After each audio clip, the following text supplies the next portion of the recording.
అంతా దేవుడి దయ. అంతా ఆయనే, అన్నీ ఆయన చేస్తున్నవే అనుకోవడం ఆస్తికత్వం. ఇదంతా నా కష్టార్జితం, నా స్వయం కృషి, నా ఆలోచనల ప్రతిఫలం అనుకోవడం నాస్తికత్వం. ఈ రెండు భావాలు కాడికి కట్టిన ఎద్దుల్లాంటివి. నా పద్ధతి నాదే అని ఆస్తికత్వం అటులాక్కెళ్ళినా, కాదు నా పద్ధతి నాదే అని నాస్తికత్వం ఇటులాక్కెళ్ళినా సరైనటువంటి ఫలాలను మనం అందుకోలేకపోతాం. అటు చేస్తున్న పని శ్రద్ధగా, అంకితభావంతో, నవ్యతతో చేయాలి. ఇటు స్వామి అనుగ్రహం తోడవ్వాలి. ఈ రెండూ కలిస్తేనే జీవితమనే బండి సక్రమంగా సాగుతుందని నా విశ్వాసం. భగవద్గీత చెప్పినా, మహమ్మద్ ప్రవక్త చెప్పినా, జైనులు చెప్పినా, బౌద్ధులు చెప్పినా ఒకటే చెప్పారు: కష్టపడు, ఫలితాన్ని ఆశించకు అని.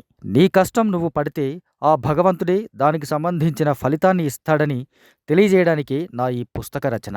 అంతేగాని నాకున్న కష్టాల్ని, నేను పడినటువంటి బాధల్ని చెప్పుకొని నేను ఇంత తక్కువవాడినని, బీదవాడినని, ఇంత దారుణమైన స్థితి నుంచి వచ్చానని మీ దగ్గర జాలి పొందడానికి గాని, లేదా నేను సాధించిన విజయాల్ని, నేను సాధించిన విజయ సోపానాల్ని మీ ముందుంచి నేనింత గొప్పవాడినని చెప్పుకోవడానికి ఈ పుస్తకం రాయలేదు.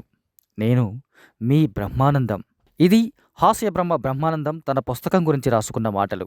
తెలుగు తెరను 3 దశాబ్దాలకు పైగా తన నవ్వులతో ముంచెత్తుతూ, మనిషికి మాత్రమే ఉన్న నవ్వు అనే వరాన్ని అందరూ సరిగ్గా ఉపయోగించుకునేలా తన వంతుగా నవ్వించడం అనే యోగాన్ని పొందిన బ్రహ్మానందం తన ఆటోబయోగ్రఫీని చెప్పబోతున్నారు. ఇప్పటి వరకు నవ్వించడం మాత్రమే తెలిసిన బ్రహ్మానందం ఈ పుస్తకం ద్వారా సమాజాన్ని జాగృతం చేయడం లేదా చైతన్యపరచడం వంటి రచనకు పూనుకున్నారని ఈ మాటలు చూస్తే తెలుస్తుంది. నిజమే, ఆటోబయోగ్రఫీ అనగానే కష్టాలు, కన్నీళ్లు, అవమానాలు, విజయాలు, విజయ సోపానాలుగానే ఎన్నేళ్లుగా చూస్తూ వస్తున్నాం, చదువుతూ వస్తున్నాం. దానికి భిన్నంగా తను మరో కోణాన్ని చెప్పబోతున్నాను అని చెబుతున్నాడు బ్రహ్మానందం.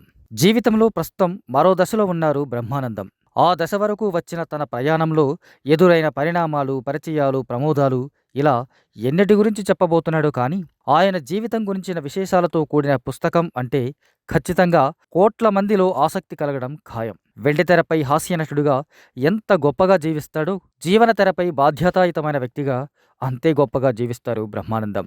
తెలుగు లెక్చరర్గా పనిచేసిన అనుభవం ఆయన మాట్లాడే ప్రతి సందర్భంలోనూ కనిపిస్తుంది. ఏ వేదికపై ఏ భాష వాడాలో బాగా తెలిసిన విద్వత్తు, వ్యక్తిత్వం కలబోత బ్రహ్మానందం. ఈ పుస్తకానికి నేను మీ బ్రహ్మానందం అనే టైటిల్ పెట్టారు.